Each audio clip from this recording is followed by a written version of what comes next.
Anehnya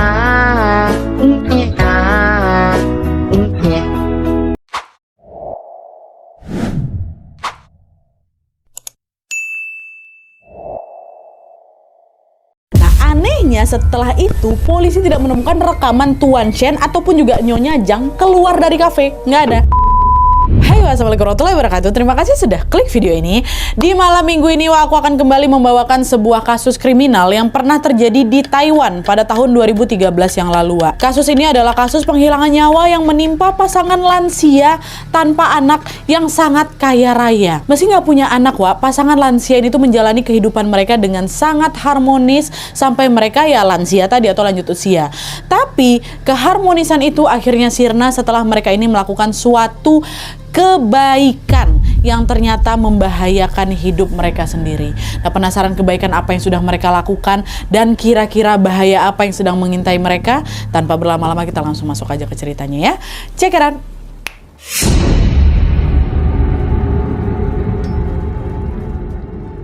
Oke, sebelum aku masuk ke kronologi kejadiannya, seperti biasa aku akan menceritakan dulu tentang latar belakang Chen Jinfu family ini, ya.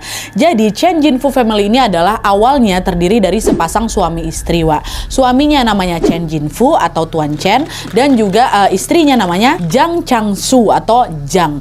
Nah, secara latar belakang, baik Chen ataupun juga Jang ini mereka berdua ini bukan orang sembarangan. Chen Jinfu atau sang suami ini adalah laki-laki kaya yang lahir pada tahun 1934 di Taiwan. Nah, menurut beberapa artikel yang kami baca, Shen ini pernah berkuliah di Takushoku University yang ada di Jepang, dan setelah dia lulus kuliah, dia ini mewarisi kekayaan keluarganya berupa 2 pulau di Okinawa, Jepang, dan beberapa properti yang bernilai jutaan dolar USD. Nah, itu si suami. Di sisi lain, Jang atau istrinya Chen tadi, juga bukan orang sembarangan nih. Jang ini adalah dosen bergelar profesor di sebuah kampus yang bernama Xinjiang University yang ada di Taiwan. Dan selain itu, ibu Jang ini, juga memiliki bisnis perhiasan senilai kurang lebih 1,2 juta USD atau sekitar 56 miliar rupiah. Nah, berkat kekayaan itu, Chen dan juga Jang ini mampu membeli sebuah rumah mewah di distrik Bali yang ada di kota Taipei. Tapi meskipun memiliki harta yang berlimpah ruah ini, kehidupan Chen dan juga Jang ini tidak luput dari yang namanya cobaan. Kenapa? Karena setelah puluhan tahun menikah, keduanya ini sama-sama belum dikaruniai anak. Entah ada masalah kesehatan apa pada mereka, tapi yang jelas ketidakhadiran buah hati itu membuat mereka ini sering ngerasa kesepian lah gitu kan. Tapi seiring berjalannya waktu, mereka sudah mulai bisa menerima keadaan tua dan tidak lagi mendambakan kehadiran seorang anak. Mereka mikir, oh ya udahlah, mungkin memang takdir kami kayak gitu. Mungkin memang kami ini belum bisa punya anak. Kami nggak apa-apa kok. Kita masih bisa menikmati hidup berdua aja ya sayang ya, kayak gitu. Nah, sejak saat itu Chen dan juga Jang ini pun selalu menghabiskan waktu mereka untuk quality time berdua, Dan hal itu juga berlangsung selama berpuluh-puluh tahun sampai akhirnya mereka ini lanjut usia. Nah, pada saat Chen ini sudah berusia 70 tahunan, sementara si Jang ini sudah berusia 56 tahunan. Di sini aku sebutnya Tuan Chen sama Nyonya Jang aja lah ya. Di masa tuanya, Tuan Chen dan juga Nyonya Jang ini sering menghabiskan waktu mereka dengan mengunjungi sebuah kafe. Nama kafenya ini Cafe Momo yang berada tidak jauh dari rumah mereka. Dan saking seringnya mereka pergi ke kafe itu, mereka pun perlahan-lahan mengenal beberapa pegawai-pegawai yang bekerja di Momo Cafe itu. Nah, dari sekian banyaknya pegawai yang ada di sana, mereka ini berhubungan akrab dengan salah satu pegawai berusia 20 tahunan yang namanya Xie Yihan atau biasa dipanggil Yihan. Memang nggak banyak informasi yang kami temukan tentang Yihan ini, tapi yang jelas perkenalan Yihan dengan Chen family ini terjadi pada tahun 2009. Jadi ceritanya waktu itu Tuan Chen ini lagi pergi ke Momo Cafe sendirian tanpa ditemani sama istrinya karena waktu itu Nyonya Jang ini memang lagi ada urusan gitu, Pergi dia sendiri ke Momo Cafe. Nah, setibanya di cafe, Tuan Chen ini langsung disambut dengan ramah tuh sama si Yihan ini. Nah, selain menyambutnya dengan ramah, Yihan ini juga sesekali suka menemani Tuan Chen mengobrol di kursinya, selalu nanya kabarnya, mendengar cerita-cerita dari Tuan Chen. Nah, perlakuan itulah rupanya yang membuat Tuan Chen ini ngerasa terkesan sama Yihan, Terus besoknya Tuan Chen ini ceritalah sama istrinya, sayang, di Momo Cafe itu ada loh satu pegawai yang baik kali yang namanya Yihan. Besok kita ke sana yuk, aku mau kenalin kamu sama dia. Kamu pasti suka lah itu sama orangnya. Orangnya ramah, baik, cantik juga, kata si Tuan Chen. Oh iya sayang, aku nggak sabar deh pengen ketemu sama dia, kata si Nyonya Jang. Udah lah tuh janjian lah besok mau nongkrong di Cafe Momo. Dah, tepat keesokan harinya, Tuan Chen dan juga Nyonya Jang ini betul tuh pergi ke kafe Momo itu. Sesampainya di sana, mereka betulan langsung disambut sama Yihan yang memang udah akrab duluan nih sama Tuan Chen. Nah, di situ Tuan Chen pun memperkenalkan istrinya kepada Yihan, dan di situ juga Nyonya Jang si sang istri juga terkesan langsung sama kepribadiannya si Yihan ini, karena dia adalah perempuan yang sangat cantik, dia sangat baik, dia sangat ramah, dan juga dia sangat perhatian. Sejak perkenalan itu, hubungan Yihan sama si Shen family ini makin akrab lagi, Saking akrabnya mereka, pada suatu hari Yihan ini ceritalah juga ke mereka, bertukar cerita lah gitu tentang latar belakang keluarganya. Yihan mengaku kalau dia ini adalah anak yatim, dia ditinggal sama bapaknya, udah meninggal dunia waktu dia masih kecil kali. Terus setelah bapaknya meninggal, Yihan ini harus banting tulang buat bisa membantu perekonomian keluarga, untuk bisa bantu ibunya mencari nafkah, dan itu juga yang menjadi salah satu alasannya kenapa dia bekerja di kafe Momo itu. Dan pada saat itu Yihan juga bilang kalau akhir-akhir ini dia mengalami masalah finansial, di mana hasil kerja kerasnya di Momo Cafe itu ternyata tidak cukup untuk memenuhi kebutuhan keluarga. Jadi Yihan ini juga cerita gitu, curhat ada itu kan. Nah, dengar cerita itu, Tuan Chen iba kasihan dia nengok si Yihan. Sebagai seseorang yang belum memiliki seorang anak, Tuan Chen ini tuh macam ada perasaan ingin melindungi Yihan gitu loh sebagai seorang ayah. Akhirnya Tuan Chen mikirlah, kasihan juga si Yihan ini ya, apa aku angkat aja dia jadi anakku, toh juga selama ini kami nggak punya anak. Nah, dari situ Tuan Chen menyampaikanlah maksudnya ke Nyonya Jang, ke istrinya. Dan ternyata Nyonya Jang juga punya pikiran yang sama, disetujui langsung lah usulan itu. Iya sayang, nggak apa-apa, aku juga kepikiran ke situ kok. Aku juga ngerasa Yihan tuh anak baik-baik kali gitu, kata si Nyonya Jang. Dan by the way, karena Yihan ini sudah berusia dewasa ya waktu itu, jadi Shen family ini tidak mengadopsi Yihan sebagaimana mengadopsi anak kecil, jadi nggak perlu ngelapor ke lembaga hukum atau lain sebagainya gitulah. Mereka cukup memberikan dukungan finansial kepada Yihan, macam ngasih uang bulanan, keperluan dia sehari-hari dan lain-lain. Tapi gara-gara mereka berdua ini adalah pasangan yang kaya raya kali, ya Yihan pun nggak cuma dikasih kebutuhan seadanya aja, keperluan sehari-hari aja, enggak. Yihan juga dikasih berbagai hadiah, dikasih barang-barang mewah, bahkan mereka juga memberikan bimbingan tentang investasi saham kepada si Yihan. Dan sebagai timbal baliknya, Yihan juga sangat senang mendapatkan tawaran itu, diterimalah juga menjadi anak angkatnya mereka. Yihan juga memberikan perhatian dan juga kasih sayang kepada Tuan Chen dan juga Nyonya Jang. Dan semenjak mengadopsi Yihan, Tuan Chen dan juga Nyonya Jang ini jarang tuh merasa bosan atau kesepian lagi. Mereka juga jangan ngerasa, oh ternyata enak juga ya diperhatiin sama anak, kayak gitulah. Itu karena apa? Itu karena kehadirannya Yihan yang mampu memberikan warna baru pada hidup mereka berdua, Tapi sayangnya semua itu tidak bertahan lama, karena pada suatu hari Tuan Chen dan juga Nyonya Jang ini tiba-tiba tidak bisa dihubungin dan nggak pernah pulang ke rumahnya lagi. Kepergian pasangan lansia itulah yang membuat keluarga besarnya jadi khawatir. Kok nggak ada kabar nih mereka berdua kan? Soalnya selama ini mereka berdua tuh nggak pernah menghilang tanpa kabar gitu loh. Hampir setiap hari baik Tuan Chen maupun Nyonya Jang ini pasti selalu nelpon, ngasihin kabar ke keluarga-keluarga yang lain gitu loh, untuk bertukar kabar aja. Makanya pas mereka nggak ada kabar ya pihak keluarga yang lain ini ya jadi panik, nih kemana nih? Apa jangan-jangan mereka berdua kesesat gitu di suatu tempat, jadi akhirnya nggak bisa pulang? Ya kan mereka juga udah sama-sama tua kan, Nah karena hal itu akhirnya pihak keluarga pun melaporkan berita kehilangan Tuan Chen dan juga Nyonya Jang ini ke kantor polisi. Nah, dengar laporan itu, polisi pun langsung lah itu melakukan penyelidikan dan pencarian juga besar-besaran. Ini kemana nih kedua lansia itu kan? Nah, polisi mencari kedua-duanya di tempat-tempat yang biasanya mereka kunjungi, macam di Momo Cafe didatengin, di taman, dan juga di toko perhiasan milik mereka. Tapi dicari ke sana kemari, mereka berdua belum juga ditemukan. Gak nyerah di situ aja, polisi pun lalu menyebarluaskan foto Tuan Chen dan juga Nyonya Jang ini supaya masyarakat ikut membantu juga nih dalam pencarian kedua lansia ini. Tapi meskipun segala cara ini sudah diupayakan, sudah dikerahkan, polisi belum berhasil menemukan mereka. Hari pun berlalu hingga pada hari ke-10 polisi menemukan sebuah petunjuk penting tentang keberadaan dari Tuan Chen.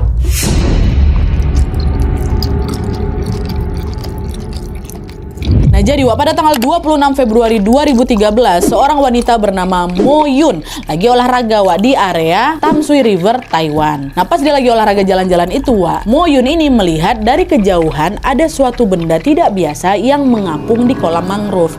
Nah karena penasaran, Mo Yun ini pun segeralah berjalan mendekati si benda itu. Dan ketika dia semakin dekat kagetlah si Mo Yun ini, gegara ternyata yang lagi ngambang itu kaki manusia. Langsung dilaporin sama Mo Yun ke kantor polisi kan. Nah dengar laporan itu, polisi pun langsung datang nih ke lokasi tempat si Mo Yun ini. Dan ketika mereka memeriksa mayat yang ditemukan sama si Mo Yun ini, betapa kagetnya polisi karena mayat itu adalah orang yang mereka cari selama ini, yaitu Tuan Chen. mati Tuan Chen. Nah pas jasadnya diangkat, wak, polisi kaget tuh gegara. Mereka lihat tubuhnya Tuan Chen ini udah membengkak dan ada luka tusuk. Udah kayak gitu. Tapi di sisi lain polisi juga nengok baju yang dipakai sama Tuan Chen ini bisa dibilang cukup rapi lah gitu. Dia pakai baju olahraga, dia pakai sepatu olahraga, dia pakai jam tangan mewah dan juga pakaiannya olahraga juga, wak. Nah penemuan itu bikin polisi menduga besar kemungkinan Tuan Chen ini jatuh mungkin di kolam waktu dia lagi olahraga di situ. Tapi kenapa bisa ada luka tusuk? Ya ini ketusuk apa nih? Nah polisi pun kemudian membawa jasadnya Tuan Chen ke rumah sakit untuk diotopsi. Nah sambil menunggu hasil otopsi, wak, polisi juga tetap berusaha nyari istrinya dong, keberadaan Nyonya Jang, karena kan mereka hilang berdua. Satu ditemukan, Nyonya Jangnya mana? Nah lalu entah dapat pemikiran dari mana, wak, pada saat itu polisi ini justru mencurigai Nyonya Jang sebagai pelaku di balik tewasnya Tuan Chen si suami ini. Kenapa? Karena mereka ini kan menghilang pada waktu yang hampir berdekatan kan, wak. Polisi mikir mereka ini kan sama-sama menghilang nih. Tuan Chen udah ketemu tapi Nyonya Jang belum. Ini apa jangan-jangan Nyonya Jangnya lagi sembunyi setelah dia ngabisin suaminya? Nah pemikiran polisi ini, wak, sebenarnya juga bukan tanpa alasan. Karena menurut kebudayaan di sana, apabila ada orang kaya yang meninggal dunia, pelaku pertama yang akan dicurigai sama polisi adalah orang terdekatnya korban. Dan untuk membuktikan kecurigaan itu, polisi pun melakukan investigasi dengan menanyai saksi-saksi yang berada di sekitar TKP sebelum Tuan Chen ini ditemukan tewas, which is di kolam mangrove itu. Nah dari investigasi ini, polisi akhirnya tahu kalau tanggal 16 Februari 2013 atau hari di mana mereka diperkirakan menghilang ini, wak, ada saksi yang lihat dua orang asing lagi bakar suatu dokumen di dekat kolam itu, kolam tempat si Tuan Chen ditemukan.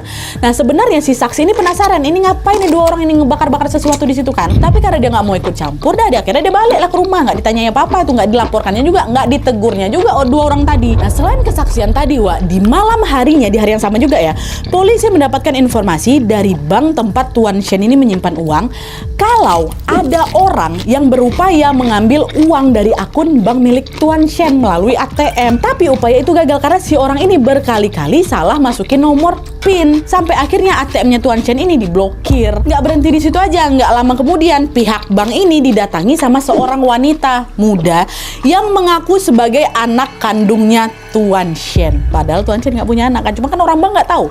Datanglah wanita ini. Nah, si wanita ini ingin mencairkan semua uang yang ada di rekeningnya Tuan Chen. Dia bilang, saya mau cairin semua uang bapak kandung saya, bu, katanya kayak gitu. Nah, dengar itu pihak bank langsung bilang, aduh mbak, mohon maaf mbak, nggak bisa. Kalau kamu mau ngambil uang punya orang lain, meskipun itu bapak kandungmu, kamu tetap harus pakai surat kuasa. Dan yang bersangkutan harus datang langsung, which is bapakmu harus datang langsung ke sini. Kamu punya surat kuasanya nggak? Aduh, nggak punya, bu. Nah, karena dia nggak punya surat kuasa, pihak bank kemudian minta KTP atau kartu identitas dari si wanita itu untuk memverifikasi data. Nah anehnya waktu dimintain KTP, si wanita ini bilang, saya nggak ada KTP pak, saya belum punya KTP karena saya belum cukup umur, katanya. Nah entah kenapa setelah mendengar penjelasan itu, pihak bank ini ngerasa dia nggak beres. Kayak kau ini udah cukup umur untuk punya KTP. Enggak, kau bukan anak kecil, dari fisik kau ya kau udah kelihatan, kau ini mbak-mbak. Nah karena udah ngerasa dia nggak beres, itulah kenapa wak, mereka pun langsung melaporkan hal itu ke polisi. Jadi gitu tuh awal mulanya. Nah setelah mendengar informasi itu, polisi mikir ini kayaknya ada yang sengaja punya niat jahat lah sama Tuan Chen dan juga Nyonya Jang. Nah karena Nyonya Jang ini belum diketahui keberadaan di mana, wak, polisi pun berfokus untuk mencari Nyonya Jang terlebih dahulu. Jangan dulu cari pelakunya, kita cari dulu nih Nyonya Jangnya dia dari mana. Dan langkah pertama yang mereka lakukan adalah mencari informasi di Momo Cafe lagi, wak, karena mereka tahu lansia berdua ini sering ke Momo Cafe. Kita cek lagi lah ke sana, siapa tahu kemarin ada informasi yang kelewat nih, kata polisi. Polisi datanglah ini ke Momo Cafe lagi kan.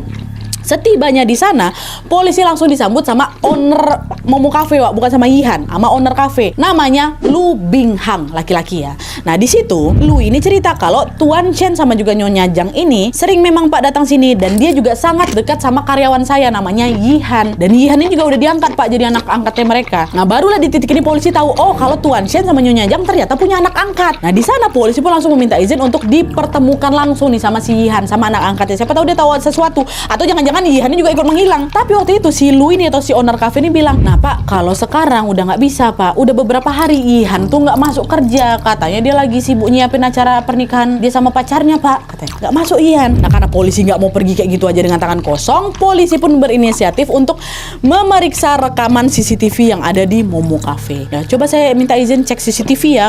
Oh ya boleh kata si Pak Lu ini. Nah dari CCTV itu wak, barulah diketahui kalau Tuan Chen mendatangi Cafe Momo terakhir kali tanggal 16 Februari itulah.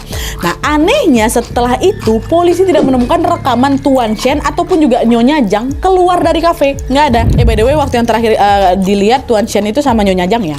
Nah, disitulah polisi udah mikir enggak, ini kayaknya ada nggak beres lah sama kafe ini nih. Dua lansia tuh langsung hilang setelah mereka berkunjung ke kafe ini. Mana Tuan Chen juga ditemukan tewas. Terus kayak gimana nih nasib istrinya? Nyonya Zhang ini masih hidup apa enggak? Nah, karena banyaknya teka-teki yang belum terungkap di sini, Wak, polisi pun berfokus lagi pada penyelidikannya untuk mencari Nyonya Zhang.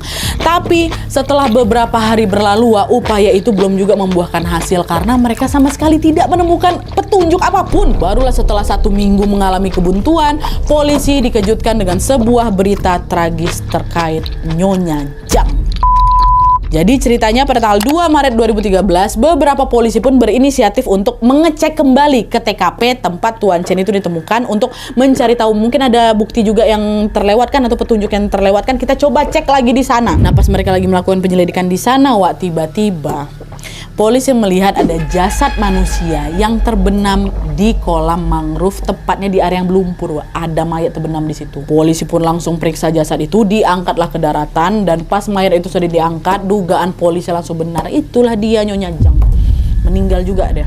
Kayak gitu juga caranya meninggal. Langsunglah dibawa ke rumah sakit nih kan, Wak, diotopsi lagi. Dan dari hasil otopsi itu akhirnya diketahui bahwa Zhang atau Nyonya Zhang ini tewas dihabisi karena pukulan benda tajam. Suaminya ditusuk, dia dipukul. Dengan kata lain, Nyonya Zhang ini meninggal bukan karena murni kepleset apa gimana, dia juga ikutan dibunuh nih sama kayak suaminya. Di titik ini kecurigaan polisi pada Momo Cafe jadi makin besar lagi. Mereka langsung mikir, kalau dua lansia ini tewas setelah berkunjung ke Momo Cafe dan mereka juga nggak pernah terlihat keluar dari sana, berarti kemungkinan mereka dihabisi nyawanya ya di sini atau di Momo Cafe. Baru jasadnya dibuang ke siapa? Ke kolam mangrove itu. Cuman pertanyaan sekarang, siapa yang tega melakukan aksi keji itu? Nah, untuk menjawab pertanyaan itu, Wak, polisi pun langsung melakukan penggeledahan besar-besaran di Momo Cafe dan memeriksa dengan penuh hati-hati. Nah, dari penggeledahan itu, Wak, polisi akhirnya menemukan sebuah bukti penting terkait kematiannya Tuan Chen dan juga Nyonya Zhang. Dan dari bukti itu, polisi berhasil mengantongi nama tersangka utama dari tindakan sadis ini masuk ke penangkapan.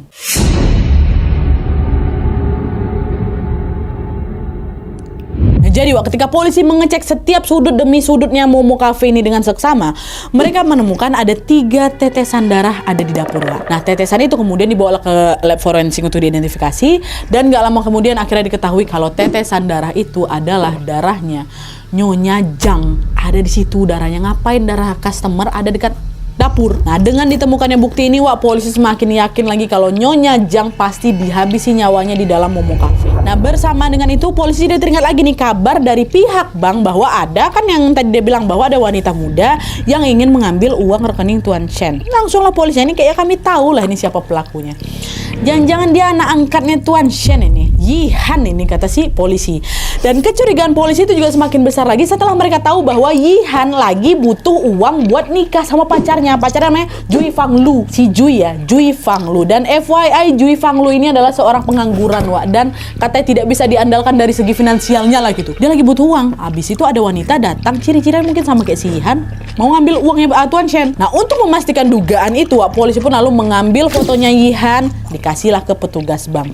Betul cewek ini nggak yang kalian maksud kemarin? Dan ternyata semua pihak bank mengkonfirmasi dengan tegas, iya Pak, inilah dia kemarin orangnya tuh, dia orangnya. Orang itu yang udah berusaha ngambil uang dari rekeningnya Tuan Chen. Nah, dengan adanya konfirmasi itu, polisi pun langsung bawa si Yihan ke kantor polisi buat diinterogasi terkait kematian orang tua angkat. Ini pasti dia ada kaitannya gitu kan.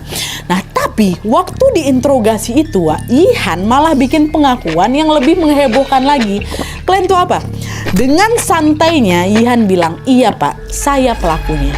Tapi sebenarnya yang ngabisin nyawa kedua lansia itu bukan saya sendirian, Pak. Tapi beberapa teman kantor saya juga ikutan. Dan Bapak harus tahu, yang punya ide buat ngabisin mereka berdua itu bukan saya. Ide itu datang dari bos saya. Kau masih ingat Pak Lu tadi itu? Kagetlah polisi, yang betul kau nih. Betul Pak, saya nggak bohong. Nah di situlah Wak Ihan pun akhirnya cerita panjang lebar terkait kronologi kematian orang tuanya. Kenapa Bapak Lu ikut-ikutan? Nah jadi Wak, kata Ihan ini udah masuk kronologi dari Ihan ya. Setelah diadopsi oleh keluarganya Shen Wak, kondisi finansial Ihan ini perlahan-lahan mulai membaik. Secara orang tua angkatnya juga ngasih bulanan juga dikit Wak, banyak. Nah selain masalah finansialnya sudah makin membaik, Ihan ini juga mulai bergaya hidup mewah Wak. Dia sering pakai perhiasan-perhiasan mahal, sering pakai barang-barang branded pemberian orang tua angkatnya itu kan. Dan hal itu rupanya memicu kecemburuan dari teman-teman kerjanya Momo Cafe, termasuk Lu, bosnya ini Wak. Nah kedengkian itulah yang akhirnya membuat si Lu ini terbersit sebuah niat jahat untuk ngabisin orang tua angkat karyawannya buat ngambil semua hartanya. Tapi waktu itu si Lu ini nggak mau melakukan aksi itu sendirian Wak. Dia terang-terangan ngomong sama Ihan, Ihan, hidupmu saya lihat udah enak kali ya setelah kamu kenal sama Tuan Chen. Aku juga maulah kaya kayak kau. Kau juga mau makin kaya lagi nggak? Gimana kalau kita ambil aja semua harta dari orang tua angkat kau, terus kita bagi dua, makin kaya lagi loh kau. Kata si Pak Lu kayak gitu. Ya Pak, maksudnya kayak gimana nih Pak? Kata si Ihan, udah kita habisi aja mereka berdua. Lansia kok bisa apa sih? Nanti uangnya kita bagi-bagi. Itu kata bosnya Wak. Dan entah dapat bisikan setan dari mana, Ihan dengan bodohnya malah mengiyakan ajakan itu. Oh iyalah Pak, saya setuju katanya. Dan mereka pun akhirnya menyusunlah semua rencana untuk bisa melakukan aksi jahat itu Wak. Dan supaya aksi itu berjalan lancar Wak, Ihan juga mengajak dua orang lain untuk ikut serta. Yang pertama si Jui, pacarnya Ihan pengangguran itu. Terus yang kedua teman kerjanya Ihan juga, namanya Jong, karyawannya si Pak Lu juga. Jadi yang akan terlibat di aksi ini 4 orang, Ihan, Jui pacarnya, Jong karyawannya, Lu bosnya. Ya, nah akhirnya setelah semuanya sepakat, mereka pun segera melancarkan rencana jahatnya di tanggal 16 Februari 2013 itu. Pada hari itu seperti biasalah ya Allah, kedua lansia ini pergilah itu ke Momo Cafe, akan mau lihat anak angkatnya lagi kerja sambil quality time berdua juga, macam biasa. Setibanya di cafe, Ihan yang pada saat itu masih bekerja juga Wak, ngasih minum yang udah dikasih obat tidur kepada dua orang angkatnya ini. Nah karena udah dikasih obat tidur, waktu udah minum obat itu, minum minuman itu, kedua lansia ini perlahan-lahan mulai mengalami penurunan kesadarannya, tapi belum pingsan Wak. Mereka ini macam dibikin oleng kayak gitulah, macam dibikin mabuk.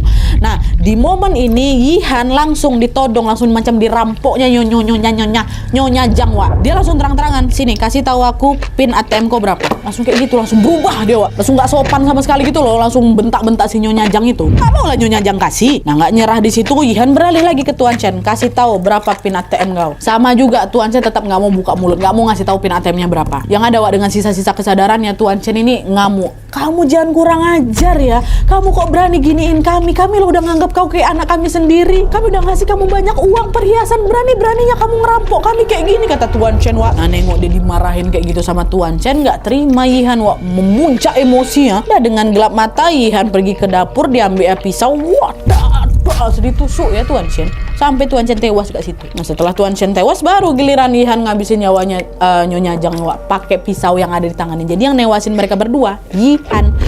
Nah waktu mereka berdua tewas, si Ihan CS ini sempat kebingungan nih, kayak gimana nih jasad mau kita apain. Dan supaya aksi itu tidak ketahuan, mereka pun sepakat untuk disimpan dulu jasadnya ke kontrakannya Jong karyawannya. Dan akhirnya malam itu juga mereka berempat bawalah jasadnya Tuan Chen sama Nyonya Jang ini ke kontrakannya si Jong dengan mengendarai sebuah mobil. Mereka lewat pintu belakang. Nah kedua jasad itu pun diletakkan di kamar kosong yang ada di sana. Tapi karena semakin hari kedua mayat itu semakin berbau, tentunya namanya juga mayat kan, akhirnya keempat pelaku itu pun barulah dibuangnya jasad para korban itu ke Sungai Tamsui. Satu dibuangnya di kolam katanya, terus satu lagi macam dipisah gitu, dibuang di hutan mangrove. Nah, terus yang terjadi selanjutnya itulah yang tadi aku ceritakan Wak. Jasad keduanya ditemukan oleh warga dan juga polisi. Kayak gitu.